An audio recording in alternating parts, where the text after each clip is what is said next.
సినిమాని మన ముందుకు తీసుకొస్తున్నారు. ఇప్పుడు ముందుగా వంశీనందిపాటి గారు మాట్లాడతారు. Thank you media.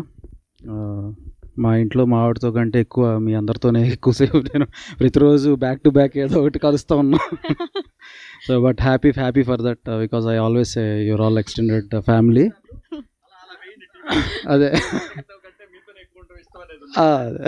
వాళ్ళకి తెలుసు అది.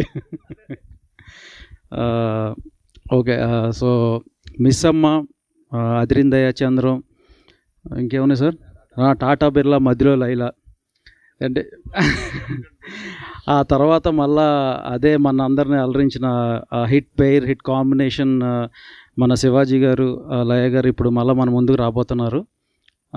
సార్ నాకు కుళ్ళుగా ఉంది కొంచెం మీ ఇద్దరిని చూస్తుంటే, ఎందుకంటే నేను అప్పుడేదో చిన్నవాడిలా ఉండేవాడిని. ఇప్పుడు నాకు మీసాల గడ్డలు మెరిసిపోయినాయి, కానీ మీరు మాత్రం యాజ్ ఇట్ ఈజ్ అలాగే ఉన్నారు. అండ్ లయ గారు నా ఫేవరెట్ యాక్ట్రెస్ ఆమె. సో బట్ అదే, సో కమ్బ్యాక్ అంటే నా ఫేవరెట్ యాక్ట్రెస్తో నేను అసోసియేట్ అవ్వటం నాకు చాలా హ్యాపీగా ఉంది. నాకు అలవాటు అది. Oh my God, no cutouts, ప్రాణం ఇచ్చేస్తాం మేడం కోసం కావాలంటే. Okay, anyway, Sampradayini Suddhapoosini very good family entertainer.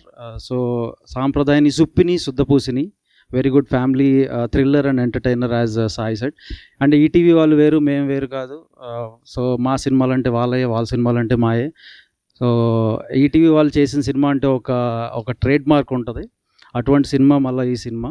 And మేము ఈ సినిమాని ప్రజెంట్ చేయటం, మీ అందరి ముందుకు తీసుకురావడం చాలా హ్యాపీగా ఉంది. And as it is Shivaji గారు ఎరగదీశారు. అలాగే రోషన్ బుడ్డోడు క్యారెక్టర్లో చాలా బాగా చేశాడు. అండ్ మీ అందరికీ సర్ప్రైజ్ ఇస్తాడు. అండ్ ఇంకా మన లయ గారి గురించి చెప్పక్కర్లేదు. అప్పుడెప్పుడో ఆమె నందుల్ని పందుల్లా పెంచిందని చాలా చాలా చాలా చాలా వాటిల్లో చూసాము. అంటే ఆమెకి అవును సార్, ఇది ఉంది, కావాలంటే అడగండి అవును. సో ఈవెన్ అంటే వర్క్ టువర్డ్ ప్యాషన్ ఎలా ఉంటుందంటే వర్క్ మీద, యూఎస్లో ఉన్నా కూడా ఆమె వాళ్ళ ఫ్రెండ్స్తో కలిసి రీల్స్ చేస్తూ ఉండేవారు, ఆయన ఫాలో అవుతూ ఉండేవాడిని కూడా. So but anyway, very happy that she's back and her second innings I'm hoping that it will become a great blockbuster for her. As it is ఈ సినిమా కూడా అలాగే బ్లాక్ బస్టర్ అవ్వాలని కోరుకుంటున్నాను. Thank you.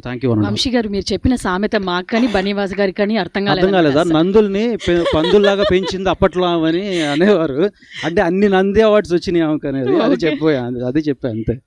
కాదు, ఇంతకుముందు ఇండస్ట్రీలో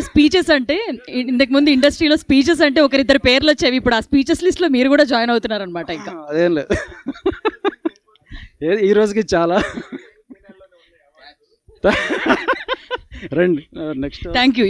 yes Bunny Vasu గారే మాట్లాడవలసిందిగా రిక్వెస్ట్ చేస్తున్నాము.